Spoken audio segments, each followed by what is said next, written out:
começar a corrigir as atividades da semana 1 do PET volume 3.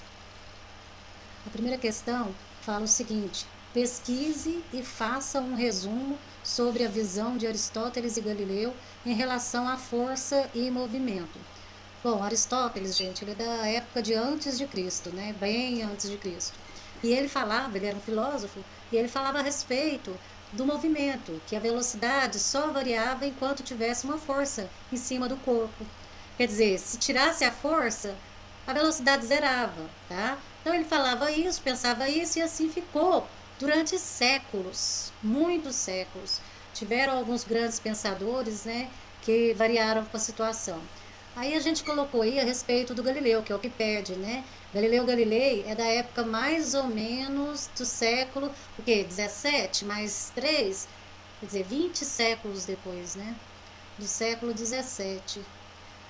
Galileu falava parecido com o que o Isaac Newton falou, já bem próximo da nossa época, né? O que ele falou? Falou que um corpo poderia sim continuar tendo velocidade sem nenhuma força, ou se a resultante das forças fosse zero, né? Mas ele não chegou nessa profundidade de análise, não. Só que ele falou que caso existisse uma possibilidade de eliminar totalmente o atrito, quer dizer, uma força, aí o corpo ficaria em movimento retilíneo uniforme. Esse atrito depende do contato do corpo com uma superfície, né? Bom, Galileu pensava nisso, e quem aproveitou a ideia de Galileu foi Isaac Newton, muito tempo depois também, quer dizer, não foi tanto tempo assim não, viu, meus queridos? Aí ele pegou em comparação, né, com Aristóteles e Galileu, Newton e Galileu foi pertinho. Aí ele falou a respeito do que Galileu falou, muito próximo, muito parecido, só que ele já jogou a situação da inércia, quer dizer, enquanto tiver força, necessariamente tem que ter velocidade? Não, um corpo pode ter 2, 3, 4 forças e não ter velocidade, ficar parado. E ele pode ter 2 forças e estar com movimento retilíneo uniforme. Então, quer dizer, Newton analisou bastante e chegou à conclusão com 3 leis para definir sobre o movimento, tá? A questão fala para você fazer as conversões das unidades de medida de força kgf e Newton, né? Aí, essa parte em vermelho aqui, eu coloquei que é para você lembrar que 1 kgf vale 9,8 newtons ou 10 newtons. A letra A pede para passar 80 kgf para newton. Bom, se você sabe que 1 kgf é 9,8 newton, embaixo do kgf você põe 80 kgf, equivale a x. Regrinha, multiplicação cruzada. X vezes 1, x é igual a 80 vezes 9,8, que dá 784 newton.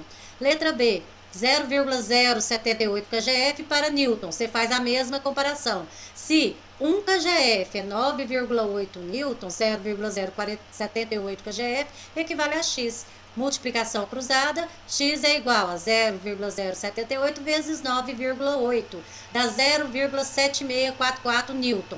A letra C pede diferente, 0,25 newton para kgf. Você faz a mesma análise. Se 1 kgf é 9,8 newton, x kgf equivale a 0,025 newton. Quer dizer, newton embaixo de newton. Multiplicação cruzada. 9,8 vezes x, 0,025 vezes 1. 9,8 está multiplicando x, passa para o lado de cá dividindo. Então, isso dividido por isso dá isso, só que em newton, tá? Letra D, 50.000 newtons para kgf. C, 1 kgf é 9,8 newton, x kgf 50.000 newton. Multiplicação cruzada, isola o x, 50.000 dividido por 9,8 dá 5.102,04 newton. Se você quiser fazer com 10 é mais simples, não fica tão quebradinho, mas fica bem próximo. É só isso por enquanto. Vamos para o número 3. A número 3 fala o seguinte: explique a diferença entre a massa e o peso de um corpo e descreva as principais unidades de medida de cada um. Bom, a massa é uma grandeza física escalar e o peso é uma grandeza física vetorial. São grandezas diferentes, só de ver a natureza você já vê que é diferente. Se uma é escalar e a outra é vetorial, são diferentes. A massa mede a quantidade de matéria de um corpo. O peso mostra a relação da massa com a aceleração da gravidade local. E o peso mede a quantidade de massa em um local com campo gravitacional. Em uma balança, por exemplo, o que você mede é a massa, não o peso.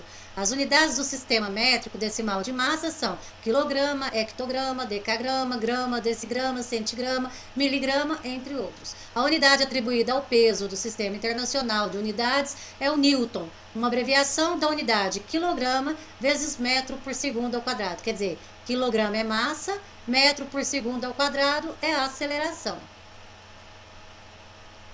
Vamos para o número 4? Considerando o princípio de inércia descrito pela primeira lei de Newton, como podemos interpretar o fato de um disco de hóquei em um treino deslizar sobre o gelo até parar após percorrer grande parte da quadra? Bom, se o gelo não tivesse nenhum coeficiente de atrito, nenhum, o disco de hóquei permaneceria para o resto da eternidade. Isso não acontece, tá? Não acontece porque toda superfície tem atrito, apesar do gelo ter uma superfície quase totalmente lisa, né? E atrito é quando tem um pouquinho de rugosidade, toda superfície tem, tá? E esse atrito segura o corpo, tá? Então o que que acontece? O gelo também oferece atrito, pequeno, mas há. Então com isso o gelo vai diminuindo, porque o contato vai intensificando e vai diminuindo a velocidade do disco de hóquei. Só isso, até ele parar. Número 5. Um automóvel se desloca em uma estrada horizontal em movimento retilíneo uniforme. Quer dizer, está com a velocidade constante. Ou seja, todas as forças que está nesse automóvel, se somar, dá zero. Beleza. A força de propulsão do motor é de 1.600 newtons. Qual o valor da resultante das forças que atuam no automóvel? Bom, acabei de falar agora mesmo, né? Se é movimento retilíneo uniforme, a aceleração é zero. Se a aceleração é zero, a velocidade é constante. Se está em movimento retilíneo uniforme, a força resultante então é nula, porque a aceleração é zero, a força é nula. Se a força é nula, é porque se você somar todas as forças, tem que dar zero. Qual o valor total das forças contrárias ao movimento do carro? Se o motor tem 1.600 newton, para estar com velocidade constante, ao contrário, tem 1.600 newtons também, porque 1.600 para um lado, 1.600 para o outro dá zero. Perfeito, acabou, só isso. Vamos descansar para ver a semana 2. Tchau.